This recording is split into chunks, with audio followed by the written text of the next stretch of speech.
안녕하세요. 시지푸스의 책방지기입니다. 오늘은 딱따구리 그레이트 북스 아더왕 이야기 편을 소개해 드리려고 하는데요.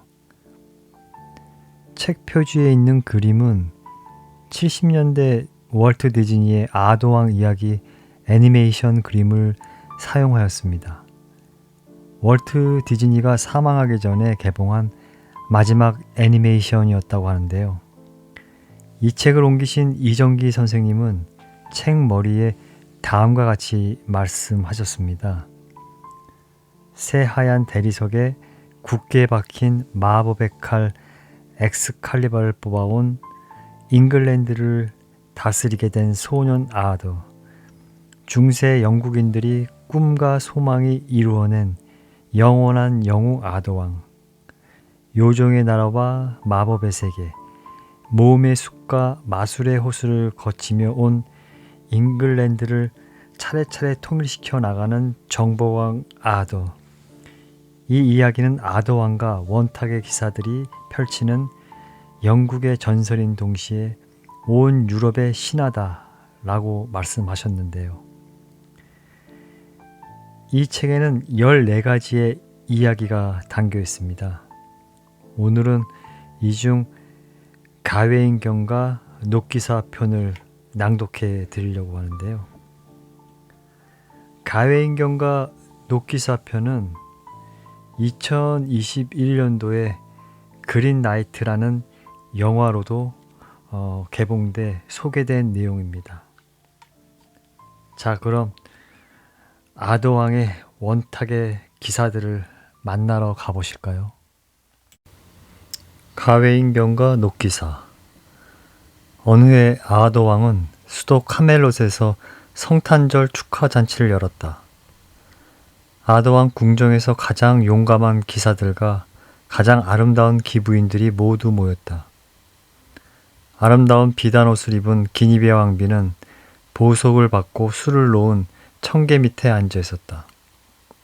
어느 기사든지 자기 자리에 앉기 전에 왕비 앞에서 공손히 머리를 숙였다.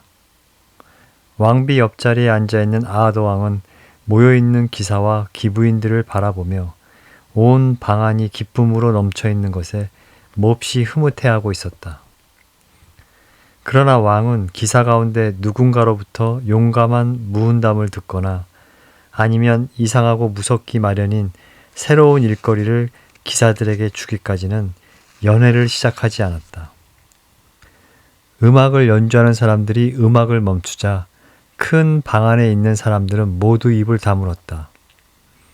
커다란 난로 속에서 통나무가 활활 타오르며 탁탁 튀는 소리만이 방 안의 고요함을 깨트리고 있었다. 그때였다. 새 편자를 붙인 말발굽이 돌을 박차는 큰 소리가 주위를 울리는 순간 큰 문이 활짝 열리며 넓은 방 안으로 이상한 사람이 말을 타고 들어왔다.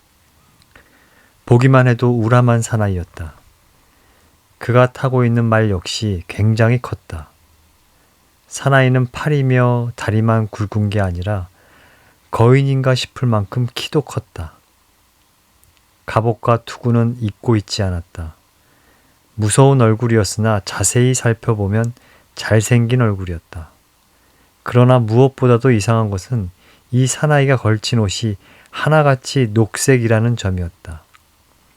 옷뿐만 아니라 어깨에까지 길게 늘어진 머리털이며 턱수염, 심지어는 얼굴이며 두 손도 녹색이었고 그가 타고 온 말 또한 머리에서 발까지 녹색으로 갈기에는 금실이 휘감겨 너풀거리고 있었다. 그 사나이는 무기도 방패도 갖고 있지 않았다.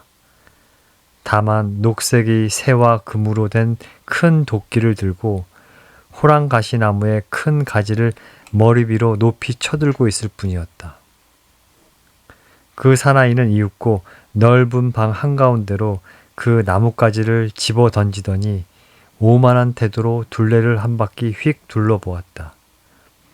둥근 탁자를 둘러싸고 앉아있는 기사들, 양쪽 식탁에 줄지어 앉은 기부인과 기사, 시종들, 한 계단 높은 자리에 기니비아 왕비와 나란히 앉아있는 아도 왕을 차례로 둘러보자 큰 소리를 질렀다. 이곳의 우두머리는 누군가? 우두머리하고만 말하겠다. 다른 녀석은 다 필요 없다. 사람들은 놀라 어이가 없어져서 이 이상한 기사를 지켜보고 있었다. 뭔가 무서운 마술의 장난임에 틀림없었다.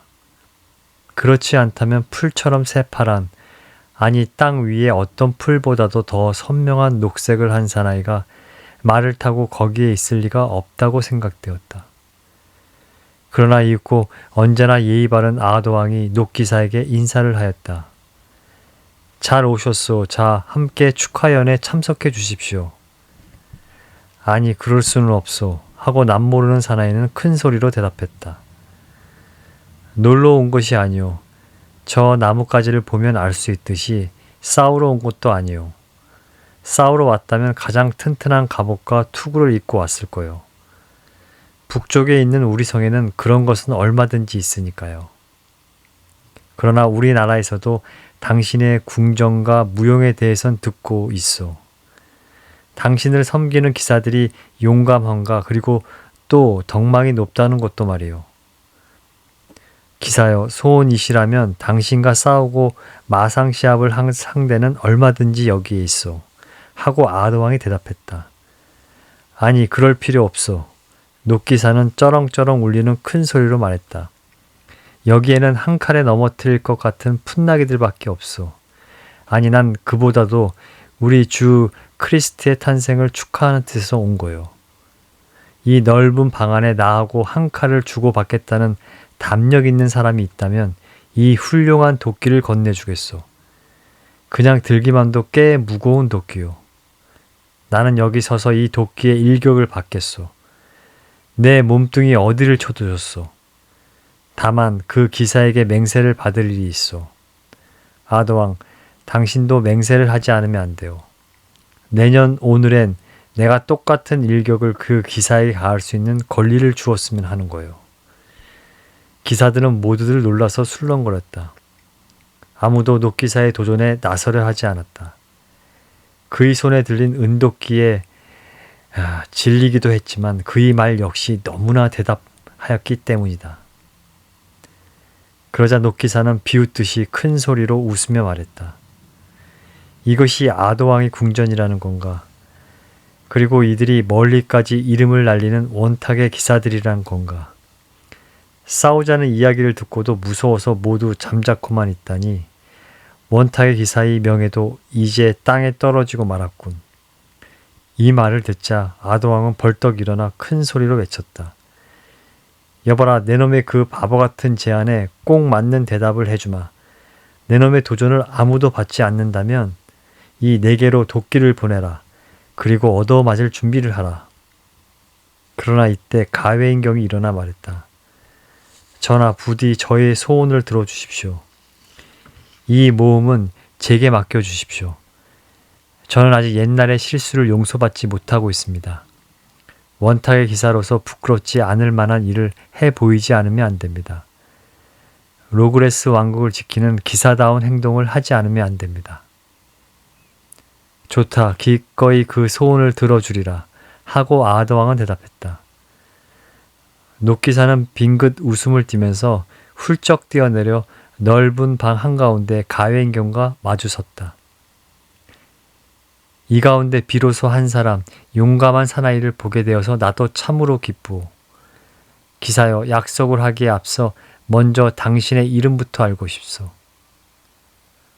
오크니의 로트왕의 아들, 아도왕의 조카인 가웨인이라 하오. 기사도를 걸고 여기에 맹세하오.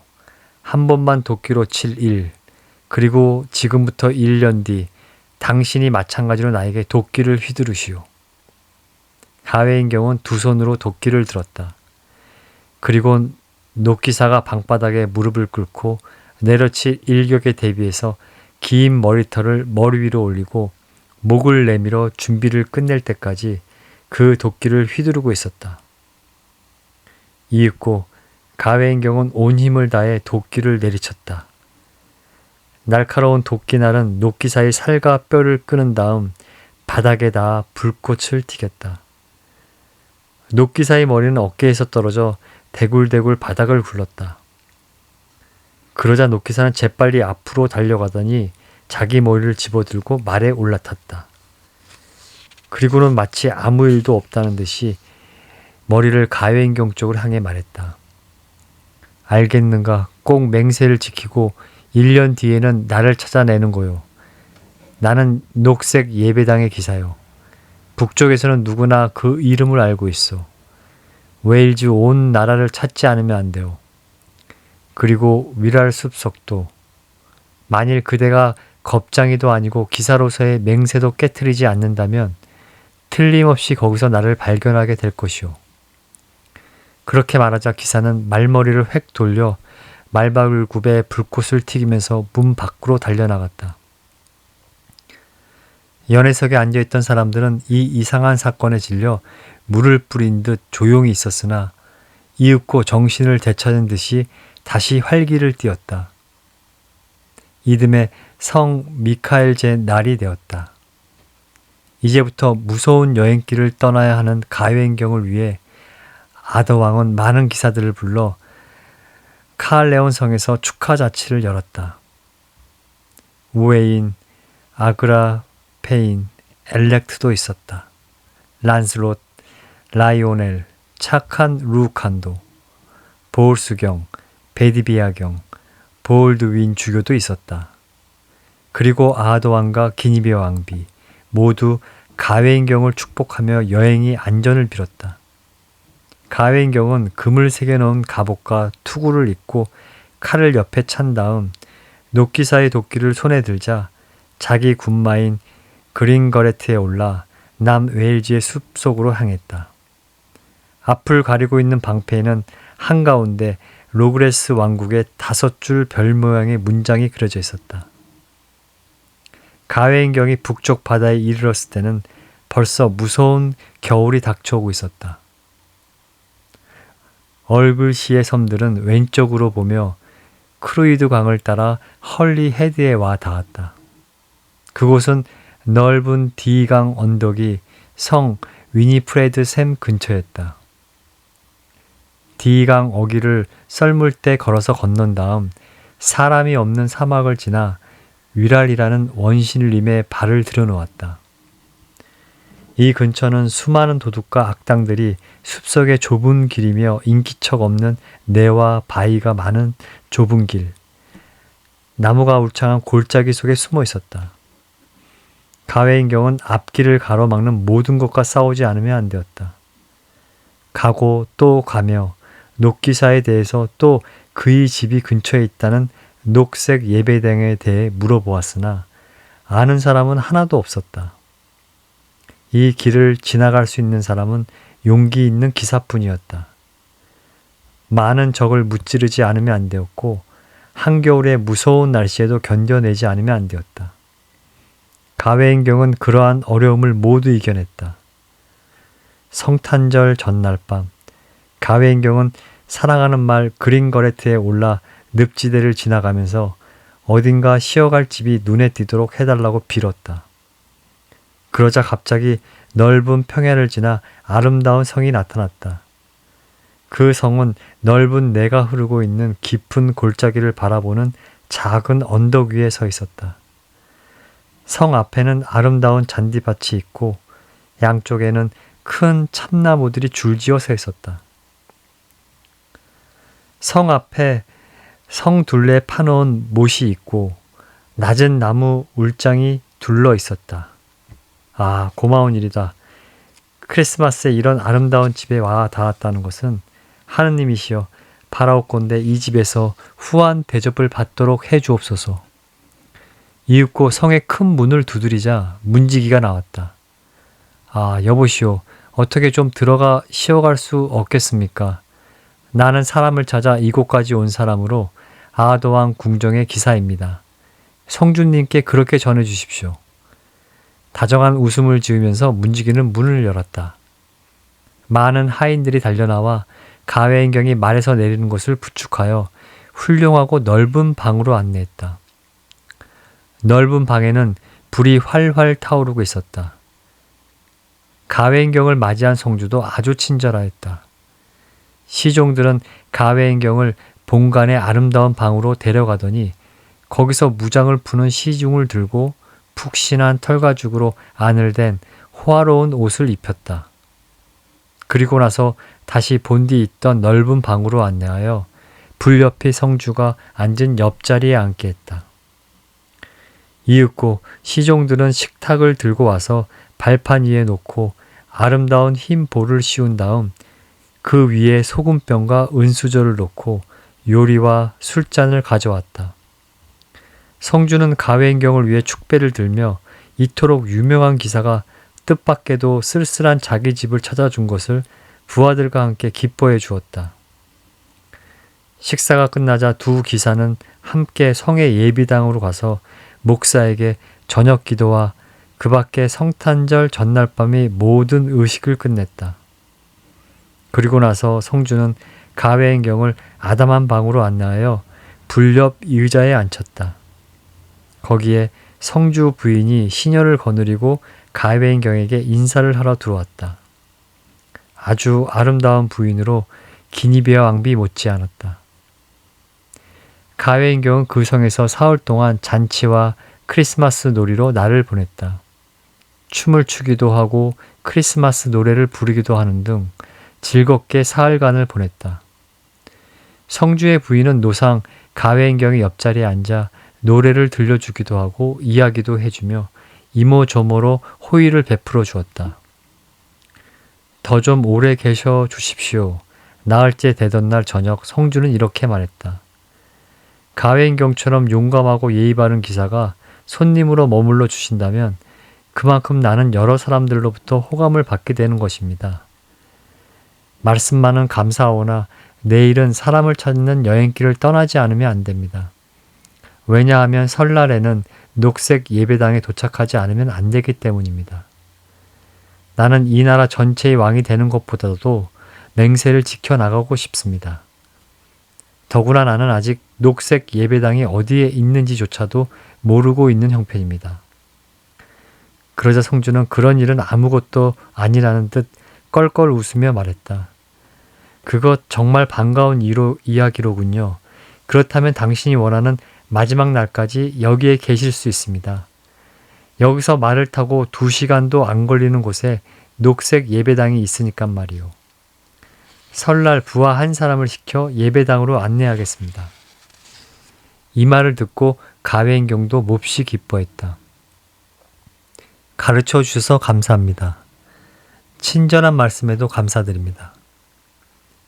이제 내 목적도 이루게 되었으니 기꺼이 말씀대로 여기에 있겠습니다.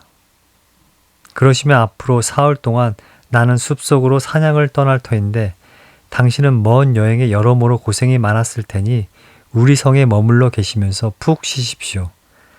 내가 사냥 나간 동안 아내가 모든 시중을 들어줄 것입니다. 하고 성주는 말했다. 참으로 감사합니다. 녹기사를 만나기까지 사흘 동안 이보다 더 즐겁게 보낼 수는 없을 것입니다. 그럼 그렇게 하기로 합시다. 하고 성주는 말했다. 그런데 가회인경, 지금은 놀고 즐기는 크리스마스 계절입니다. 둘이서 한 가지 재미있는 약속을 합시다. 나는 매일 숲에서 잡은 것을 모조리 당신에게 바칠 것을 맹세할 테니 그 대신 당신은 이 성 안에서 얻는 것을 내게 주십시오. 어떻습니까? 좋든 나쁘든 무슨 일이 일어나든 이렇게 교환할 것을 맹세하지 않겠습니까? 좋습니다. 맹세하죠. 하고 가회인경은 웃었다. 이리하여 두 사람은 맹세를 했다. 이튿날부터 성주의 사냥은 시작되었다. 그와 함께 가회인경은 성주의 부인으로부터 유혹을 받기 시작했다. 품이 높은 기사 가회인경으로서도 겨우겨우 이겨낼 수 있을 만큼 큰 유혹이었다.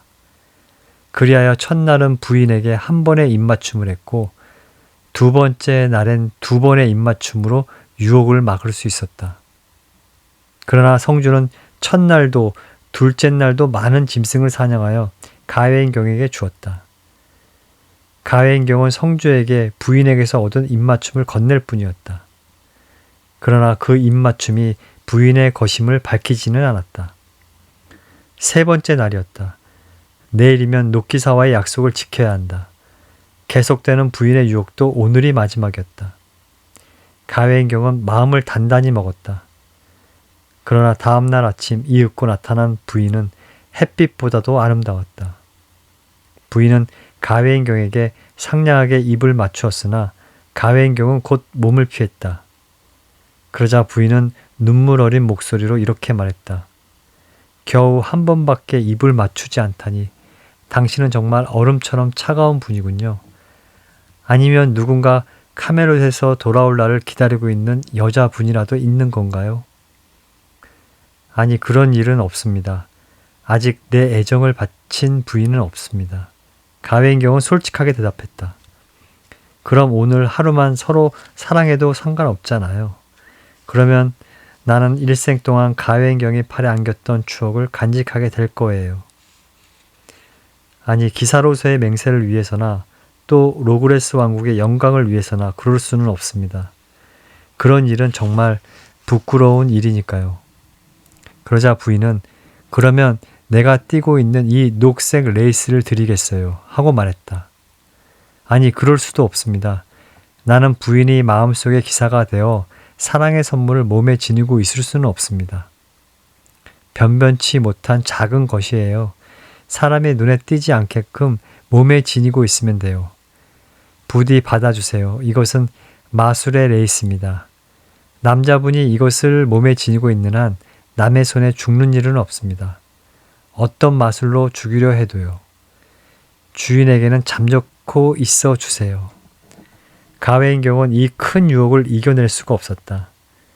내일 벌어질 녹기사회의 무서운 약속이 걱정스러웠기 때문이다.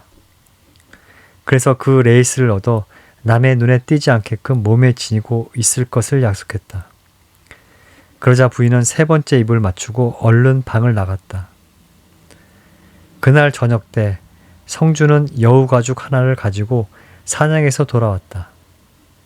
불이 따뜻하게 타오르고 식탁에는 훌륭한 저녁 준비가 다 되어 있는 밝고 넓은 방에서 가회인경은 즐거운 듯이 성주를 맞이했다. 그리고는 얻은 것을 여기 가지고 왔습니다. 오늘 밤은 내가 먼저 드리기로 하지요. 하고 명랑하게 큰 소리로 말하고는 정중하게 3번 성주에게 입을 맞췄다. 이것 참 정말 당신은 훌륭한 장사꾼입니다. 이런 입맞춤을 3번이나 주시다니. 그런데 나는 당신에게 지저분한 여우 가죽밖에 드릴 것이 없소. 하고 성주는 큰 소리로 말했다. 그로부터 두 사람은 웃기도 하고 농담도 하면서 연희석에 앉아 있었다. 이날 밤은 둘이 다 전보다 훨씬 명랑했다. 그러나 가회인경은 부인이 준 녹색 레이스에 대해선 입을 꾹 다물었다. 설날은 폭풍과 함께 찾아왔다. 바람이 요란한 소리를 내며 진눈깨비가 유리창을 쳤다. 가회인경은 조금밖에 자지 못했으나 먼동이 트자 일어났다. 따뜻하게 몸 단속을 하고 갑옷과 투구에 고리를 잠근 다음 녹색 레이스를 허리에 두르면서 그 마술의 힘으로 자기 몸을 지킬 수 있기를 바랬다. 그리고 가운데 뜰로 나오자 시종들이 사랑하는 말 그린 거레트를 끌고 나왔다. 말은 배불리 먹고 손질도 잘 되어 있었다. 시종들은 가회인경의 말에 오르자 성을 나섰다. 가회인경은 녹색 예배당의 입구라는 골짜기 위에서 시종을 돌려보내고 골짜기를 내려갔지만 녹색 예배당은 쉽게 눈에 띄지 않았다. 다만 앞에 뚝 너머로 녹색 언덕이 있는 것이 보였다. 그리고 그 언덕 저쪽에서 마치 큰 낫을 숫돌에 갈고 있는 것 같은 소리가 들려왔다. 아, 저거야말로 녹색 예배당이 틀림없다. 가회인경은 말에서 뛰어내려 냇가까지 성큼성큼 걸어가서 크게 외쳤다. 그곳에서 기다리고 있는 자는 누구냐? 나는 만날 약속을 지켜 이곳에 온 가회인이다. 맹세한 대로 녹색 예배당으로 찾아왔다. 잠깐만 기다려라. 언덕 밑에서 큰 소리가 울려왔다. 내 무기가 잘 들도록 갈아지면 약속한 일격을 주리라. 조금 뒤 한 기사가 번쩍번쩍 빛나는 새 도끼를 들고 나왔다. 두굴 성큼 내려와 넓은 내를 단숨에 뛰어 넘어오는 기사는 1년 전에 바로 그 노끼사였다. 잘 왔다 가웨인 하고 그는 큰 소리로 외쳤다. 그럼 내가 카멜롯에서 내가 주었던 일격을 갚아주겠다. 이 쓸쓸한 골짜기에서는 우리 사이에 끼어들 사람은 아무도 없다. 자, 투구를 벗고 일격을 받을 준비를 해라. 그러자 가웨인경은 명령한 대로 머리를 앞으로 숙이고 치기 좋도록 고개를 쑥 내밀었다. 그리고는 자, 칠 준비를 해라 하고 노끼사를 향해 조용히 말했다. 노끼사는 도끼를 휘둘렀다. 도끼 소리가 윙 울렸다. 가웨인경은 애써 태연히 있으려 했으나 도끼 소리를 듣는 순간 그만 몸을 웅크리고 말았다. 이런. 노끼사는 도끼를 아래로 내리고 그 자루에 기대어 서서 투덜투덜 잔소리를 했다. 너는 용감한 기사가 아니로구나. 도끼 소리만 듣고도 이렇게 무서워 떨다니. 한 번은 몸을 웅크렸지만 두 번째는 그렇지 않는다. 다시 쳐봐라. 그럼 받아라. 노끼사는 도끼를 휘두르며 외쳤다. 다시 한번 내리쳤으나 이번에도 날카로운 날이 피를 흘리기 전에 손을 멈추었다. 그러나 가웨인경은 꼼짝도 하지 않았다. 이제 나도 마음 놓고 용감한 사나이를 칠 수 있다. 머리수건을 좀 더 뒤로 내려라. 가장 힘이 솟아났을 때 내려쳐 줄 테니까. 어서 내리쳐라. 좋다. 그럼 약속한 일격을 먹여주마. 노끼사는 세 번째 도끼를 휘두르며 이렇게 외쳤다. 그리고 이번에는 정말로 내리쳤다.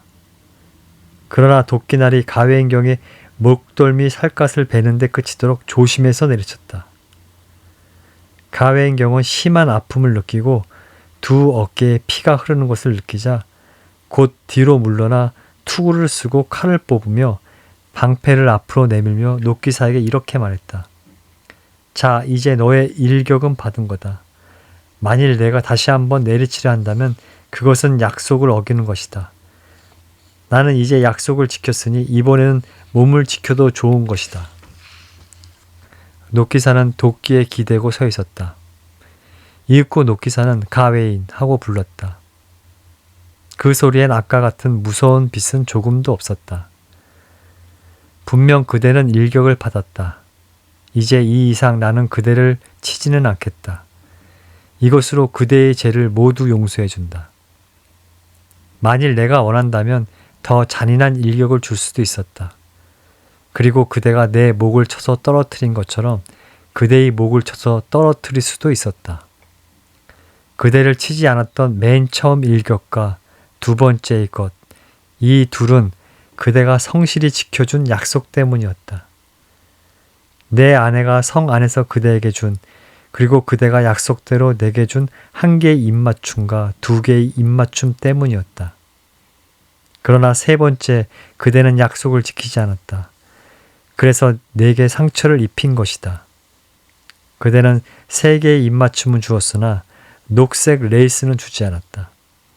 물론 나는 그대들 사이에 일어났던 일은 모두 알고 있다. 내가 아내에게 시켜서 그대를 유혹시킨 거니까. 가웨인이여, 그대는 이 넓은 세상에서 가장 품위가 높고 결점이 없는 기사라고 생각한다.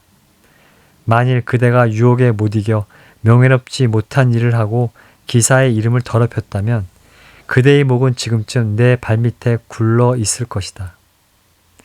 레이스는 목숨이 아까워서 받은 것이기 때문에 죄는 가볍다. 그것은 용서해 주겠다. 부끄러운 일입니다. 가웨인경은 그렇게 말하고 녹색 레이스를 건넸다. 겁 많고 목숨이 아까워서 기사로서의 맹세를 저버렸습니다. 내 목을 끊어 주십시오. 나는 원탁 기사로서 적당치 못한 사람이니까. 상관없습니다. 녹기사는 즐거운 듯이 웃으면서 큰 소리로 말했다. 아까의 성주가 틀림없다는 것을 가웨인은 알았다. 이미 당신은 죄를 벗기 위한 고행을 했고 이제 충분히 쟤는 용서를 받은 겁니다. 이 녹색 레이스는 이번 모험의 추억으로 받아주십시오. 자, 우리 성으로 돌아가 명절의 마지막을 즐겁게 보냅시다. 카멜레스로 돌아가야만 합니다. 더 이상 머물 수는 없습니다. 그러나 부디 들려주십시오. 이 마술에 걸린 것 같은 일은 도대체 어찌된 일입니까? 온통 녹색이 되어 말을 타고 목이 떨어져도 죽지 않는 당신은 도대체 누구입니까? 아름다운 성의 품위 높은 기사로서 이곳에 살며 또한 녹색 예배당의 녹기사로서 도끼를 휘두르는 것은 도대체 어떻게 된 까닭입니까? 나는 베룬라크 경이라고 하는 호수의 기사입니다. 마술은 머린이 좋아하는 호수의 미녀 니무에가 건 것입니다. 니무에가 나를 카멜레스로 보내어 원탁 기사들의 무용과 로그레스 왕국의 자랑에 대해 외국에까지 들려오는 명성이 과연 정말인가 시험해 보게 된 것입니다. 그래서 두 기사는 서로 끌어안고 축복을 나눈 다음 헤어졌다. 가웨인경은 위랄숲을 지나 말을 달려갔다. 그리하여 올 때와 마찬가지로 많은 모험을 겪은 끝에 비로소 카멜롯에 도착했다. 카멜롯에서는 아하도 왕이 기쁘게 가웨인을 맞아들여 가웨인경의 신기한 모험담을 감명 깊게 들으며 정중히 그를 그의 원탁 자리에 앉게 했다.